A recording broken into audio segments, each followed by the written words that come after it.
Hi, Hi. everybody. I'm Rodney. And I'm G. We're here to talk about another leg of our summer travels. And today we're going to talk about Devil's Tower. In Wyoming. Yeah. Now, if you're not familiar with Devil's Tower, look it up and you will recognize it, especially if you're a fan of sci-fi, alien encounters.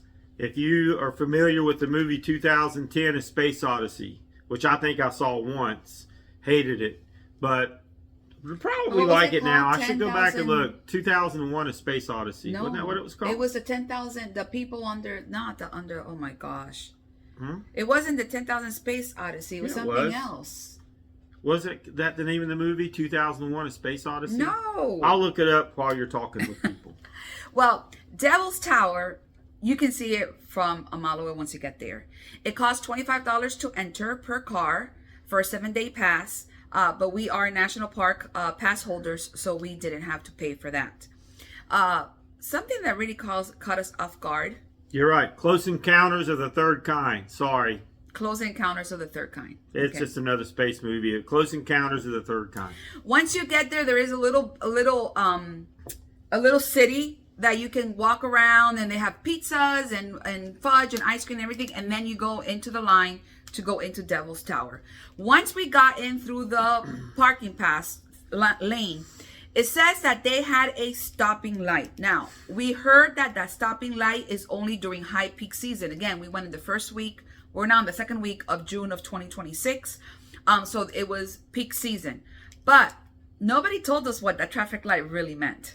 And it's one of these traffic lights, like this portable traffic light they bring out. You've seen them before, like if you're going through a one-lane road, but that's what it is. And it's just directed at the oncoming traffic. And we had to time it out. We kept watching, and we finally figured out it changes the green every 5 minutes and lets in about 8 cars. So there were probably...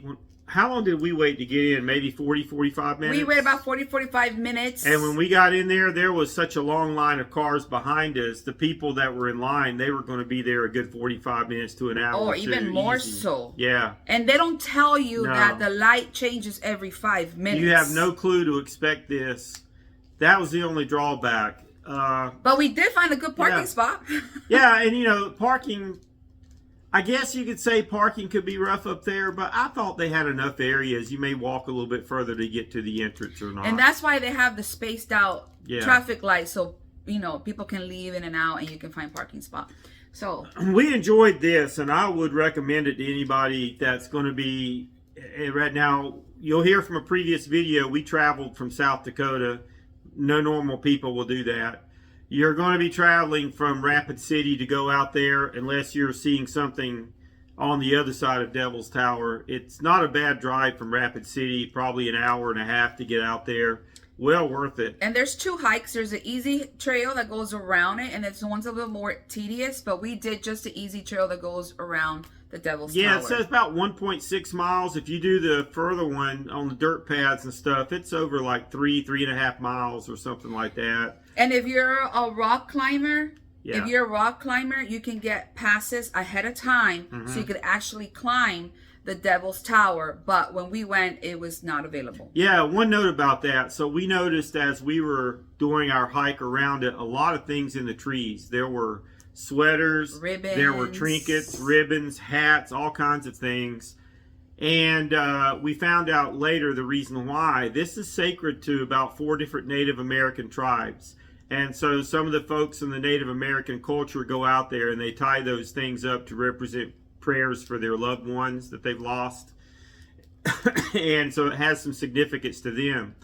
During the month of June, they asked that people voluntarily refrain from climbing that thing because out of respect for Native American heritage. I guess during the month of June, around the summer comes in, June 21st, and that's a sacred time of the year for these Native American tribes. So there were no rock climbers out there for that month.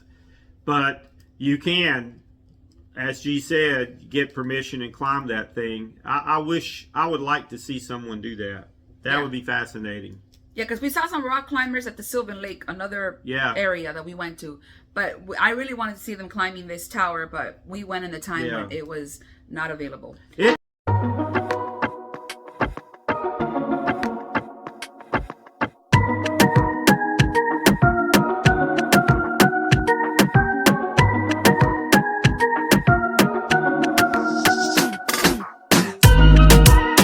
It's an interesting thing to see that. I thoroughly enjoyed it. The hike around it was not very difficult. No. And it was paved. It was paved. There have benches here and there to stop and rest and look. You can get off the path a little bit and see and keep going. Some of the sights and views and things. You're not supposed to climb up on the rocks or anything. They tell you that ahead of time. But it was very nice. Again, we had wonderful weather. And it was just very nice. There were a lot of families out there because, again, it was an easy hike. Yeah. It was a lot of families out there. What were the name of the birds? Those birds you thought were incredible. Oh, magpies. Magpies, yeah. I've never seen them before. Yeah, those were pretty unique. And I was only able to take one picture, which I'm going to show you here, because they were so fast. But they had these little long black and blue tail, and their body is black and blue. I had never seen that bird before. We had to ask the park ranger about it. And it's a magpie. And as part of the National Park Pass, it was neat how they did it. You did not have to pay going in. You had to stop and pay going out. It worked well for us because having a park pass, they had 2 lanes. And if you're going to show you a park pass, you go through the right lane and show them your pass and leave. Now, you do want to stop. There's a KOA campground there. And across the street from it, there was this, that's what she referred to, either a shop, it's like a country trading post. That was a pretty neat gift shop. They had tons of alien stuff for the people that go there because of their alien certificates. Much better than Medora. And they had a lot of other things related to it, yeah. And I don't know, there were people, we weren't hungry for lunch or anything. We had packed some things.